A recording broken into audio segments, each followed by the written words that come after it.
Hello. Maybe you're wondering what the heck I'm doing with this EX90 and especially this mulberry sweetness. Because if we won 2 months back, I was just completed with my previous EX90 experience, the vapor depression. I made my good, bad and ugly, and I said I was done with the EX90. I was over. This was the only car I didn't want to purchase if I had the money. I was done. I actually thought it was a disgrace against the 90 nameplate. It didn't live up to what I expect from a 90 series cars, especially when we compare it against the XC90. And maybe that was the biggest mistake I did, because just before I tested the EX90, the vapor gray depression, I had the XC90 on a week test period. And the XC90 are glorious, and when you're then stepping straight into a EX90, well, for me, that was a massive facepalm. It didn't live up to the 90 nameplate. It should be called like EX82. It was a huge class level down in terms of interior qualities, interior luxury. And I said I was done. I was over. This was the worst car Volvo ever had to offer in their lineup now. The only car I didn't want to buy. I was actually, maybe I was too hard. Maybe not. Maybe it was valid. And I'm still not a huge fan, but I thought I need to reset and maybe not come from my XC90 straight over, because that didn't work for me. So now, last week I had an XC60 press car on loan, and I have been driving around the last days with my own EC40. So 60 and 40, maybe now I can finally appreciate the EX90. And I know this is really personal, but for me, the 90 name commits. And I'm a previous owner of an XC90, and I'm also a previous owner of an S90. So I know what I want, I know what I expect. And honestly, it still doesn't live up to the 90 nameplate for me. But I wanted to give the EX90 another chance to see if I still think the same as I did in my good, bad and ugly. If you haven't seen that video, then check it out. There's a bit controversial statements in that, but I still stand for it. I looked at the video yesterday and I 100% agree on everything. Except one little thing, ride comfort. Because I picked up this press car from Volvo Car Norway on Wednesday. Today is Friday, so I had it like 2 days. And yesterday I drove around in Oslo downtown on like cobblestones and really bad pavement. And I have to say, the EX90 was quite comfortable. So in terms of comfort, but I also said in the Vapor Grey video that I thought there was something wrong with that exact press car, because this is significantly more comfortable. And if I can't appreciate the EX90 in this configuration, then I'm absolutely done with the EX90. It doesn't mean that there's something wrong with it. It just, for me, then I'm done. Because this is maybe the perfect spec for the EX90. We start with the Mulberry Red. Glorious color. This vapor depression aren't just for me. It's not my cup of tea. I need colors. Interior, we got the Cardamom Nordico, ventilated Nordico. And it is the 6-seater configuration. So if I can't appreciate the EX90 in this spec, then I can't appreciate the EX90. Then I'm just an ungrateful bastard from Norway that can't appreciate good shit. But this is a glorious spec. And I'm having it now only through the weekend. I'm gonna deliver it back on Sunday. So I'm gonna take a little road trip now. I'm actually starting right now, just outside of Oslo, heading 530 kilometers north to Trondheim to experience the EX90, to see if I still think the same as I did in my previous good, bad and ugly with the EX90. But I hope you will stick through me on these 2-3 videos that I will make on this one. And with no further ado, Oslo, Trondheim. The car is recharged now at Ionity 100%. It estimates 360 kilometers, but it's 513. So it claims it claims I'm missing 35%. But as you see, it's 25 degrees, sunny, dry roads. I think maybe we can do it in one charge. At least that's the goal. It's not a range test, but we're gonna do a little range test either way. But let's kick it off. If I can access this, it's such a hassle with this stupid ass key fob. This car has only driven like 4,000, and this plastic, fantastic Toys R Us key tag are already full of scratches. This is the first contact point I got with the EX90 at the dealership. Here we go, full of scratches. Nice, premium, luxurious. But let's kick it off. Buckle up and we are off our way. I'm gonna let the sun shine in today. I'm trying to make this darkness go away. I'll paint with colors and I'll sing until my lungs give out. I'm gonna let the sun shine in today.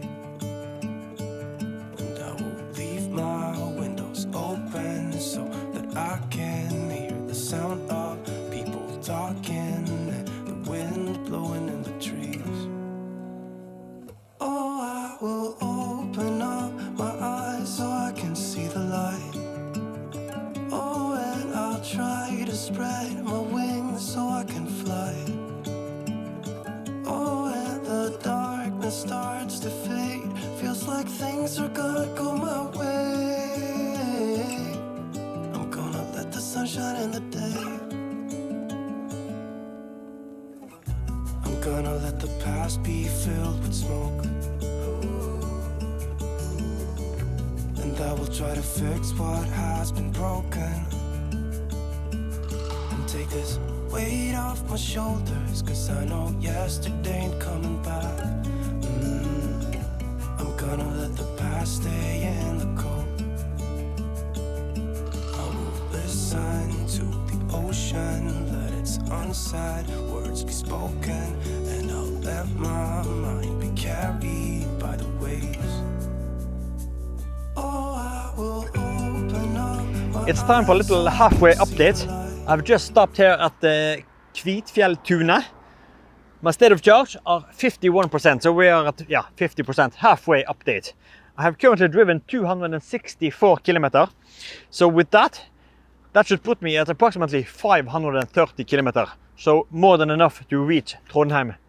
But I actually took another route than what the navigation told me to begin with, so my planned route is now 560 kilometers. And I have, as I said, 51 kilometers remaining, and it estimates 250 kilometers remaining range, but I have like 306 kilometers until my destination. So I'm missing approximately 50 kilometers. So we have to see how this develops. But now the highway stretch are over. I had like, I think it was like 180 kilometers of pure highway, but now it's just country roads with like 80, 90, 110 kilometers per hour.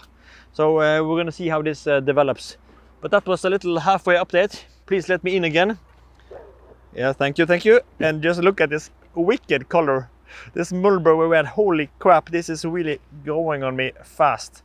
I hope this picks up in the camera, but the way this plays in the sun, damn, it's like the dark cherry. And I love cherries, so yeah. Time to keep on enjoying these wonderful seats. Ventilated Nordico. The only way I would go for Nordico are with ventilation. I've had it blasting now the whole time.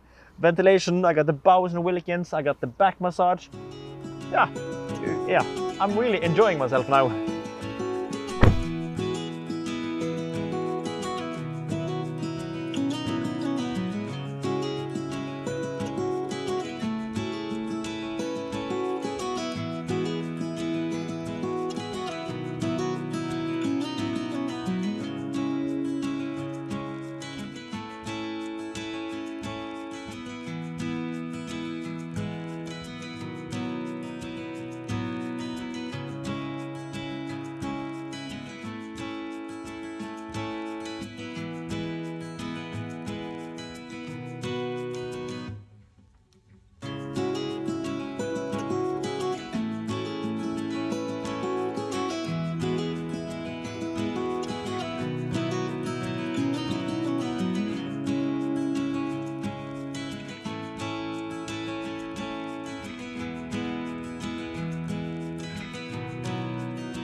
I have arrived my destination. I'm here in Trondheim, wet and windy Trondheim. It's actually the day after, because when I parked at the hotel late last night, it was pretty dark and the parking garage was crowded and tight, so there wasn't any time and space to make the outro for this video.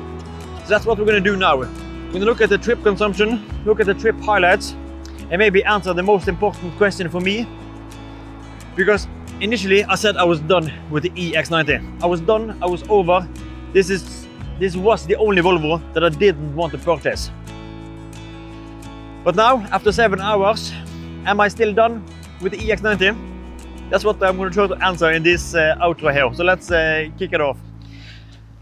Jumping inside, and we're first going to look at the trip consumption. This trip lasted 576 kilometers.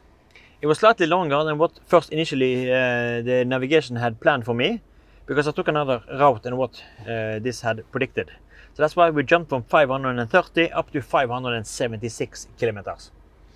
I parked at a hotel just over here with 6% remaining charge in the battery, and I had like 33 kilometers remaining. But sadly, I didn't do it in one go. I couldn't drive 576 kilometers under yesterday's conditions, with some rain and also high speed in the beginning of this trip. However, I did beat my previous record with the EX90, because with the Vapor Grey EX90 twin motor, I actually managed to drive from Oslo to Bergen on one charge. 502 kilometers, and I think I had like 1% or 2% at arrival. So, but I beat that actually yesterday, because yesterday I drove 510 kilometers before I stopped to charge the EX90. 510, and I parked with 4% remaining charge. Estimated 25 kilometers remaining. So if I could really utilize all the 25 plus the 510, that would put me at 535 kilometers of real world range yesterday under those driving conditions. I had like wet roads for the last hour of before charging, and I also had pretty high speed for the first like 180 kilometers. That was high speed highway driving.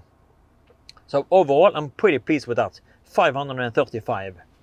But then connected the charging cable, went into the local grocery store, bought some evening snacks, some food and drinks for the remaining parts, and then instantly went out again, checked the navigation. It estimated 3% at arrival, so disconnected.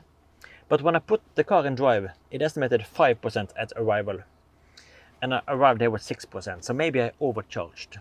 But I actually only charged for 5 minutes. 5 minutes, that's all, from the initial green light to the disconnect. 5 minutes. So for a trip on 576 kilometers, I only charged for 5 minutes. Maybe I could charge for 4 minutes. And yes, I arrived here with 6%. So I had to charge at the hotel overnight, and 10 hours of charging and I'm at 48%. So slow as charging, but also expensive. 260 Norwegian kroners. And I'm only at 48%. I think it was like 49 when I started. So that was the trip consumption. 576 kilometer. The consumption ended on 20 kilowatt hours per 100 kilometer, and average speed was 77 kilometers per hour. I got all the pictures on my phone. I think these were the correct numbers. I can just overlay them. But that was 576. And I have to say, regarding the trip highlights, I really enjoyed this road trip from just outside of Oslo and up here to Trondheim. 7 hours of pure pleasure, actually. The EX90 are actually so pleasant to drive, especially this one. Much better riding comfort. Noise insulation are just on top. Amazing seats, even this Nordico upholstery. You know, I'm really not a fan of Nordico, but this is the only way to go for me. Ventilated Nordico. This is like the deal breaker.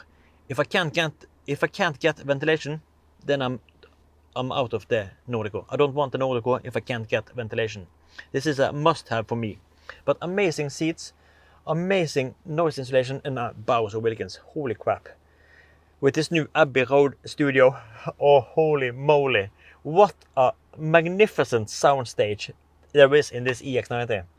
And in combination, that soundstage with these seats, ventilated, with massage, good noise insulation, this is superior. I've just had a blast driving. But I started this video to say I was done with the EX90. Hence my previous good, bad and ugly. But am I still done with the EX90? I've been giving it a lot of thought over the last hours yesterday when I was driving it to think what is wrong with the EX90. Why do I not want to buy this car if I could? What's wrong with the EX90? And for me, it's two-parted. It's really a love-hate battle here, because in so many elements I love the EX90. Superior ride comfort, noise insulation, seats, Bowers or Wilkins, the range, the battery, the charging, everything. Storage, practicality, 6 or 7 seats. There's so much to love with the EX90. And fundamentally, there's nothing wrong with the EX90. It's an awesome car. And that is what pisses me off. Because Volvo should do better. They could do better. They should do better. Because the EX90 also have a bunch of things that I really hate. Not dislike, just honest. I freaking hate these. And some of the things are practical things. I like physical things on the car, but they are really few. Small annoyances that Volvo could easily fix. And many of them are related to software. But Volvo could fix this. They should fix this. And I will just mention a couple of things. Like these god-awful sun visors. What is this material? It feels nasty. It's plastic and it feels just disgusting to touch. Just horrendous to put this in the EX90. Just, if you could feel this shit, I'm sorry, it's an utter disgrace to put this shite in a awesome car. So, sun visors. And not to mention this stupid ass key tag. I posted a story on my Instagram stories yesterday on my channel where I complained about this key, and I got a lot of comments or DMs back to say you have to use your phone. This phone as a key. Yes, maybe I could use a phone as a key. But did Volvo really have to make the key so cheap and so plasticky? Why can't I have a couple of buttons? Why can't I just pay for a couple of buttons or a proper key if I want to use the key tag? So yeah, sun visor, key tag, and why can't I have a curtain in the panoramic roof? Small elements, small annoyances that Volvo could do better or could offer as an optional upgrade. But these are really annoying for me, because these are the things that I touch and interact with on a daily basis. And then we come to software. Why the heck can't I change my distance on adaptive cruise to the car in front of me? Why can't I select that myself? Why is it a preset by Volvo? Why do I have to go into the touchscreen to enter range sensitivity? And so small icons to the farthest right. There's so many annoyances with the software. And all the bugs and bings and beeps or errors or keep an eye on the road. I am keeping an eye. I'm just looking to the side and intersections. There's so many annoyances. Yes, this last part are mandatory. You have to have this. But there's so many things I wish Volvo could do better with the software, with the physical parts. And that's why I'm struggling with the EX90. It's a really love-hate. It's like 50-50, 49-51, 51-49. It's like battling between, do I love it, do I hate it? And that's why I'm done. Because it's not supposed to be like this. The EX90 is supposed to be a flagship, SUV, the Halo product. But I'm going to talk more about that in an upcoming video on the biggest threat to the EX90.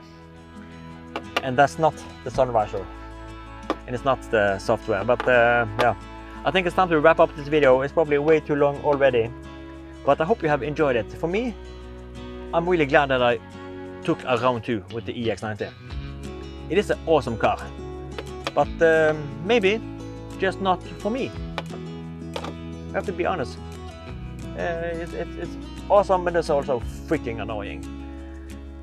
But yeah, it's time to enjoy my Saturday here in Trondheim. And then tomorrow it's time to head back to Oslo and work again on Monday. But hope you will join me in my next video. But until then, Take care and bye bye.